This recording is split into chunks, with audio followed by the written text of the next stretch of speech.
Hello everyone, welcome again. Last video में हमने Coelenterata के जो हमारे पास डिफरेंट टाइप की नीडोब्लास्ट थी उसके बारे में डिस्कस किया था। और अब हम एक स्पेशल कैरेक्टर जो इस कैटेगरी का है, जो इस वाले फाइलम का है, निडेरिया का है, सिलेंट्रेटा का है, उसके बारे में डिस्कस करेंगे। That is metagenesis. मेटाजेनेसिस जैसे कि मैंने आपको लास्ट टाइम बताया था जब हम इसके जनरल कैरेक्टर पढ़े थे कि मेटाजेनेसिस जो होता है वो एक ऐसा कैरेक्टर होता है जिसमें इंटरकन्वर्जन होता है। इंटर कन्वर्जन मतलब एक फॉर्म से दूसरी फॉर्म में कन्वर्ट होना। आप इसको कंफ्यूज मत होना मेटास्टेसिस के साथ। मेटास्टेसिस तो वो कंडीशन होती है जब जो हमारी जो ब्लड के अंदर जो कैंसरस सेल्स होती हैं वो मूव करना शुरू कर देती हैं, तो हम उसको बोलते हैं कि वो हमारी मेटास्टेसिस को शो कर रही हैं। जो कैंसरस सेल्स होती हैं वो एक टिश्यू से या एक लोकल रीजन से दूसरे लोकल रीजन तक पहुंच जाती हैं थ्रू द ब्लड, तो हम बोल देते हैं कि वो हमारा मेटास्टेसिस है। बट यहाँ पे मैं आपको टर्म बोल रही हूँ दैट इज़ मेटाजेनेसिस, तो प्लीज़ इसको केयरफुल रहना है इस चीज़ के लिए, मेटाजेनेसिस। और मैं आपको बता देती हूँ कि ये वाली स्ट्रक्चर से रिलेटेड, मतलब कि इस डायग्राम से रिलेटेड तो नहीं बट इस फॉर्म से रिलेटेड, इन दोनों फॉर्म से रिलेटेड एक बहुत ही इंपॉर्टेंट क्वेश्चन जो है नीट में पूछा जाता है। मोस्टली टाइम पूछा गया और पूछा जाता रहेगा। तो ये क्वेश्चन जो है इंपॉर्टेंट है कि मेटाजेनेसिस क्या है और ये किस तरीके से होता है। तो ये सिलेंट्रेटा का बहुत इंपॉर्टेंट कैरेक्टर है। मैंने आपको दो चीज़ें बताई थी, एक फॉर्म मैंने आपको बताई थी पोलिप फॉर्म और एक मैंने बताई थी आपको मेडूसा फॉर्म। पोलिप फॉर्म जो थी वो सिलेंड्रिकल थी, जो बेसिकली एक्वेटिक ऑर्गेनिज्म जो फ्रेश वाटर में रहते हैं उनमें प्रेजेंट होती है। लाइक अगर हम हाइड्रा का एग्जाम्पल लें तो होती है पोलिप हाइड्रा के अंदर। और एक मैंने आपको बताई थी मेडूसा फॉर्म। मेडूसा फॉर्म जो थी वो एम्ब्रेला शेप थी और वो उसके अंदर पाई जाती है जो कि मरीन एनवायरनमेंट में रहते हैं, लाइक ओरेलिया जेलीफिश जिसको बोल देते हैं। तो ओरेलिया हो उसके अंदर हमें मेडूसा फॉर्म मिलेगी, पोलिप फॉर्म में हमें मिलेगी हाइड्रा के अंदर। लेकिन एक ऐसा ऑर्गेनिज्म भी होता है जिसके अंदर दोनों फॉर्म प्रेजेंट होती हैं। तो एक नहीं बल्कि दो एक कैरेक्टर आप ऐसे ले सकते हो, दो ऑर्गेनिज्म आप ऐसे ले सकते हो। यहाँ पे आप देख रहे हो मैंने आपको बताया था ये हमारी क्या थी, ओरेलिया थी जिसमें मेडूसा फॉर्म थी और ये कैसी है, अम्ब्रेला शेप की है। ठीक है, ये वाली फॉर्म कैसी है, सिलेंड्रिकल फॉर्म है और ये किसके अंदर प्रेजेंट थी, अडेम्सिया जिसको हम हाइड्रा भी बोल देते हैं। पॉलीफॉर्म इसके अंदर प्रेजेंट होती है, अडेम्सिया पोलिप फॉर्म इसके अंदर होती है, सिलेंड्रिकल होती है, सस्टाइल होती है। और ये ओरेलिया जो होती है फ्री स्विमिंग होती है। लेकिन ओबेलिया और फाइसेलिया क्या करते हैं, मेटाजेनेसिस शो करते हैं, मतलब पॉलीमॉर्फिज्म शो करते हैं। कहने का मतलब ये है कि उनके अंदर ये फॉर्म भी होगी और ये फॉर्म भी होगी, लेकिन वो जेनरेशन टाइम होगा, मतलब अलग अलग होगा। जैसे कि यहाँ पे देखो, पहले इसको बताने से पहले मैं आपको एक बार पॉलीमॉर्फिज्म बता देती हूँ। पॉलीमॉर्फिज्म जैसे कि नाम का ही पता है, मॉर्फ का क्या मतलब होता है, मॉर्फ का मतलब होता है शेप और पोली का मतलब होता है मैनी शेप। मतलब क्या है, एक ऐसा ऑर्गेनिज्म जिसके अंदर बहुत सारी शेप होती हैं उसको हम बोल देते हैं पॉलीमॉर्फिज्म, जो पॉलीमॉर्फिज्म को शो करता है। That is occurrence of same species in more than one type of individual which differ in the form और structure and function from one another. मतलब एक ही स्पीसीज में एक ही ऑर्गेनिज्म का दो से ज़्यादा फॉर्म में पाया जाना जिसमें वो स्ट्रक्चरली और फंक्शनली डिफरेंट होता है उसको हम क्या बोलते हैं, polymorphism. This ensure as efficient division of labour between the several individual which often get united in the form of colony. For example, polyp and medusa are example of such individual which differ in structure as well as function. Polyp are concerned with feeding, protection, and asexual reproduction, while medusa are concerned with sexual reproduction. And the Cnidarian possessing both of them is said to exhibit polymorphism, that is obelia and physalia. मतलब ऐसे जो अगर हम बोलें कोई organism है उसके अंदर एक से ज़्यादा फॉर्म पाई जा रही है जो स्ट्रक्चरली और फंक्शनली डिफरेंट है, राइट। लेकिन स्ट्रक्चरली और फंक्शनली वो डिफरेंट है, इस वजह से क्या हो रहा है, इस वजह से डिवीजन ऑफ लेबर हो गया, मतलब जो काम है वो डिवाइड हो गया है और कुछ काम पॉलीफॉर्म पूरा कंप्लीट कर रही है और कुछ काम वो मेडूसा फॉर्म जो है वो कंप्लीट कर रही है। पोलिप फॉर्म क्या कर रही है, लाइक वो फीडिंग का काम कर रही है, प्रोटेक्शन का और ये सेक्शुअल रिप्रोडक्शन का। और जो मेडूसी फॉर्म है वो क्या कर रही है, वो सेक्शुअल रिप्रोडक्शन में हेल्प कर रही है। तो दो ऑर्गेनिज्म है, ओबेलिया एंड फाइसीलिया, ये दोनों ही क्या है, ये मेटाजेनेसिस को शो करते हैं।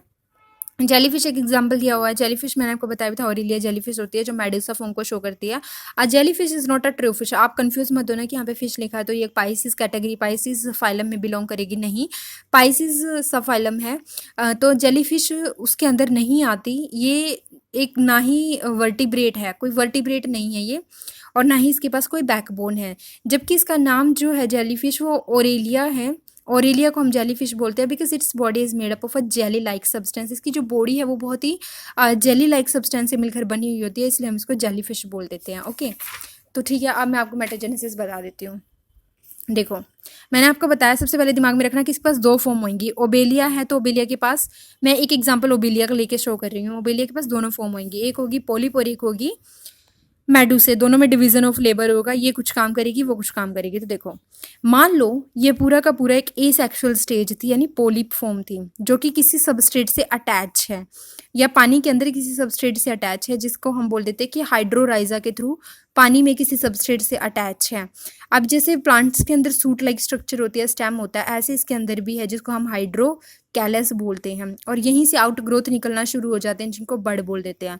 इन बर्ड पे जब ये बड़े होते हैं, ये बर्ड होते हैं, इन पे टेंटिकल्स आने लग जाते हैं, और इनको हम बोल देते हैं कि यहाँ पे बहुत सारी फॉर्म बड़ी जो है बड़ी बड़ी हो गई हैं ये वाली, तो हम इनको हाइड्रेंथ बोल देते हैं। हाइड्रेंथ जो स्प्रेड होना शुरू हो जाते हैं। अब देखो, यहाँ पे ही ब्लास्टोस्टाइल का फॉर्मेशन होता है और गोनेगियम बनता है, गोनेगुलम बनता है, सॉरी गोनेगुलम होता है इसके अंदर। और यहाँ पे ये इसकी बड़ देख रहे हो आप, पहले तो ये वाली बड़ बड़ी हुई, फिर इसके ऊपर भी एक छोटी सी स्पाइन वाली स्ट्रक्चर बन गई। स्पाइन तो नहीं है बेसिकली ये, तो ये स्ट्रक्चर एक अलग से टाइप की बन गई है। अब ये बनी है एक तरीके से आप बोलो एसेक्सुअल रिप्रोडक्शन से। यहाँ तक एसेक्सुअल रिप्रोडक्शन था। एसेक्सुअल रिप्रोडक्शन ही मतलब फ्रेगमेंटेशन, मान लो यहाँ पे टूट गया, ये टूट के यहाँ से हम इस वाली शेप को बोलेंगे अब मेडुसा फॉर्म बन गई है। इस तरीके के ये दो बनेंगे, एक तो बनेगा, एक तो अपने आप को मेल में कन्वर्ट कर लेगा और एक अपने आप को फीमेल में कन्वर्ट कर लेगा।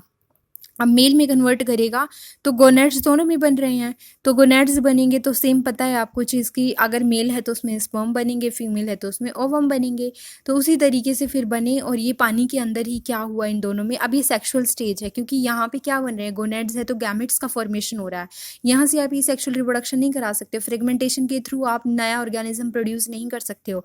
तो इन दोनों में क्या था, गोनेड्स का फॉर्मेशन हुआ, गोनेड से फर्दर गैमेट्स बने, और इन गैमेट्स में after fertilization there is a formation of zygote, and zygote के बाद इसमें क्लीवेज स्टार्ट हुआ, 2 सेल स्टेज बना, देन नेक्स्ट 4 सेल स्टेज बना, जिसको हम बोल देते हैं 8 सेल स्टेज में आते आते ब्लास्टुला बोल देते हैं। 16 to 32 में हम उसको ब्लास्टुला बोल देते हैं। और फिर वही ब्लास्टुला क्या हुआ, ये अब एक बड़ी सी स्ट्रक्चर बन गई, सिलेंड्रिकल स्ट्रक्चर बन गई, फ्री स्विमिंग हो गई, और फ्री स्विमिंग ये सिलिएटेड प्लैनुला लार्वा हो गया। इसको हम लार्वे को प्लैनुला बोलते हैं। याद रखना, मैंने आपको बताया था कि सिलेंट्रेटा में जो डेवलपमेंट होता है दैट इज इनडायरेक्ट, मतलब वहाँ पे लार्वल फॉर्मेशन होता है। तो प्लैनुला जो है ये अब फ्री स्विमिंग है, सिलिएटेड प्लैनुला लार्वा है, ये सेटल डाउन हो जाएगा वाटर में, क्योंकि अब हमें इसकी कौन सी फॉर्म चाहिए, पॉलीफॉर्म चाहिए।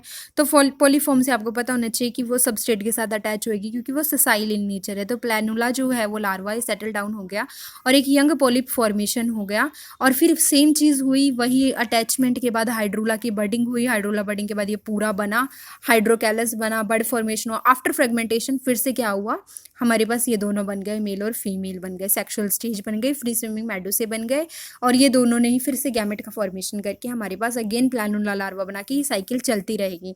तो पॉलिप से ये सेक्सुअली जो है हमारे पास मेडुसी फॉर्म बनी, और मेडुसी से सेक्सुअली पॉलिप फॉर्म बनी। तो ये था हमारा मेटाजेनेसिस, इसको बोलते हैं अल्ट्रेशन ऑफ जनरेशन, एक जनरेशन से दूसरी जनरेशन में अल्टरनेट होना, इसको हम बोल देते हैं अल्ट्रेशन ऑफ जनरेशन। आप यहाँ पे देख सकते हो लिखा हुआ है, Cnidarians exhibit two basic body form, polyp and medusae। Polyp रखेंगे और मेडुसे रखेंगे। द पोलिप इज सेसाइल, क्योंकि ये सबस्ट्रेट के साथ अटैच होता है, and the body is hydra like, body इसकी हाइड्रा लाइक होती है।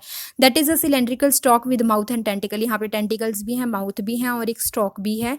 टेंटिकल जो है वो ऊपर की तरफ होते हैं। The medusae is a free floating और swimming structure like the jellyfish, यहाँ पे आप देख रहे हो जेलीफिश की तरफ फ्री फ्लोटिंग स्ट्रक्चर है मेडुसे की, and it is like a bell और an umbrella with mouth and tentacle facing downward. इसकी कैरेक्टरिस्टिक है कि इसमें माउथ और टेंटिकल जो है वो नीचे की तरफ होते हैं, जबकि हमारी पोलिप फॉर्म में माउथ और टेंटिकल जो है ऊपर की तरफ होते हैं।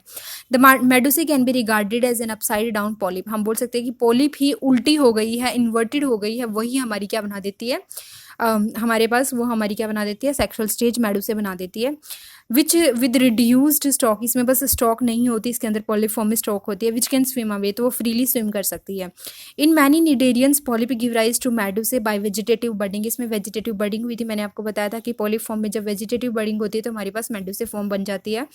And Medusa form polyp following sexual reproduction, लेकिन जैसे इसमें गैमेट फॉर्मेशन होता है आफ्टर फर्टिलाइजेशन, जाइगोट और देन एम्ब्रियो फॉर्मेशन जिसको ब्लास्टुला बोलते हैं, और फिर हमारे पास प्लैनुला लार्वा से हमारा क्या बन जाता है, अगेन पॉलिप बन जाता है।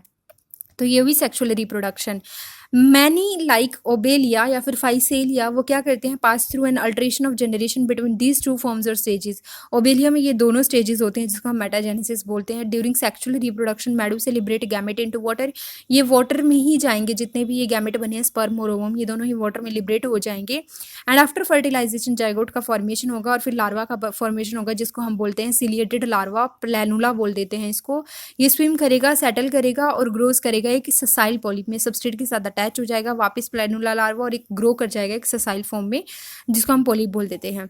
सम cnidarian that is hydra do not have a medusa stage, hydra में मेडुसा स्टेज नहीं होती, इसलिए मैंने इसके बताया था कि हाइड्रा लाइक स्टेज है, हाइड्रा नहीं है, क्योंकि ओबेलिया में हाइड्रा लाइक होगा क्योंकि ये ओबेलिया का एग्जाम्पल मैं बता रही हूँ जिसमें दोनों फॉर्म आती हैं, हाइड्रा में सिर्फ पॉलिप फॉर्म होती है। Do not have medusa stage, hydra has no larval form, hydra में तो कोई लार्वल फॉर्म भी नहीं होती और ना ही मेटाजेनेसिस होती है। Polyp reproduce actually by budding, इसमें बडिंग से सेक्सुअली रिप्रोडक्शन होता है। Whereas medusa liberate gametes into water during sexual reproduction, sexual reproduction से इसमें वाटर में लिबरेट हो जाते हैं गैमेट्स एंड बोथ ही sexual and sexual forms are diploid, ये भी डिप्लॉयड है और ये आफ्टर फर्टिलाइजेशन ये प्लैनुला लार्वा बना ये भी डिप्लॉयड है। And the only haploid cells are gamete, सिर्फ ये वाले सेल्स जो हैं यही गैमेट जो हैं ये हैप्लॉयड होते हैं। तो आई होप आपको मेटाजेनेसिस समझ आ गया होगा। यहाँ पे कुछ एग्जाम्पल दे रखे हैं स्ट्रक्चर के बेस पे, ये भी देख लो एक बार। फाइसेलिया जो है वो क्या होता है, प्रोटेग्यूज मैनोफोर भी बोल देते हैं इसको, पेनिटुला को सी पेन और सी फैन बोल देते हैं। स्ट्रक्चर भी आप देख रहे हो पैन फैन की तरह ही होते हैं। गोर्गोनिया को सी फैन बोल देते हैं, पंखे झुलाते हैं ना जैसे चाइना में होता है, वो ऐसे ऐसे करते रहते हैं, पंखे होते हैं। तो उस तरीके से Chandni Chowk to China movie में भी है, उस तरीके से ये जो फैन बना होता है उसकी तरह की शेप होती है, इसलिए इसको गोर्गोनिया बोल देते हैं। तो यहाँ पे लिखा है कि फाइसेलिया जो है एक रिमार्केबल एग्जाम्पल है पॉलीमॉर्फिज्म का, जो मैंने यहाँ पे बताया कि ओबेलिया और फाइसेलिया में मेटाजेनेसिस शो होती है, इसलिए यहाँ पे पॉलिप और मेडुसा के बीच में डिवीजन ऑफ लेबर हो जाता है। एक gas gland present inside pneumatophore secrete a gas which help the animal to float over the water surface, इसका कैरेक्टरिस्टिक है कि इसमें एक न्यूमेटोफोर के तौर पे गैस ग्लैंड प्रेजेंट होती है जो इसको फ्लोटिंग में हेल्प करती है। पेनिटुला सी पेन और सी फेदर बोल देते हैं, कार्निवोरस होता है, ये एक क्विल जैसे पंख होता है ना किसी बर्ड का, उसकी तरह दिखाई देता है। गोर्गोनिया एक फैन की तरह है, फैन लाइक नेटवर्क है, gorgonia is commonly called sea fan. कुछ क्वेश्चन है, फ्रीली फ्लोटिंग निडेरियंस है फाइसेलिया और ओरेलिया, ये याद रखना ये फ्रीली फ्लोटिंग होते हैं क्योंकि फाइसेलिया में भी और इसमें भी मेडुसा फॉर्म होती है और मेडुसा फ्री फ्लोटिंग फॉर्म होती है। Define metagenesis, the regular alteration of polyp and medusa in the life cycle of a cnidarian is termed as metagenesis. दोनों जो फॉर्म है पॉलिप और मेडुसा, उनका स्विच करना, एक दूसरे में एक्सचेंज होना ही मेटाजेनेसिस है। अब रह गया है सिर्फ कोरल रीफ और कुछ रिलेटेड क्वेश्चंस के बारे में मैं नेक्स्ट वीडियो में बहुत ही शॉर्ट वीडियो बना दूंगी ताकि आपको इजीली समझा सकूं। आई होप आपको यहाँ तक अभी समझ आ गया होगा। और दूसरा कि मेरा लगभग एक वीडियो के बाद पूरा का पूरा सिलेंट्रेटा निडेरिया खत्म हो जाएगा। नेक्स्ट हम मूव करेंगे टिनोफोरा की तरफ। तो आप अगर नोट्स बना रहे हो तो प्लीज़ प्रॉपरली नोट्स बना लेना, थोड़ा फ्लो चार्ट में बना लेना ताकि आपको हेल्प मिलती रहे। और ये वाला तो इम्पॉर्टेंट है, देखो ये वाला करना चाहिए आपको क्योंकि ओबेलिया में मेटाजेनेसिस हो रही है तो किस तरीके से हो रही है तो ये आपको आना चाहिए। आई होप आपको ये चीज़ें समझ आ रही होंगी। Thank you friends.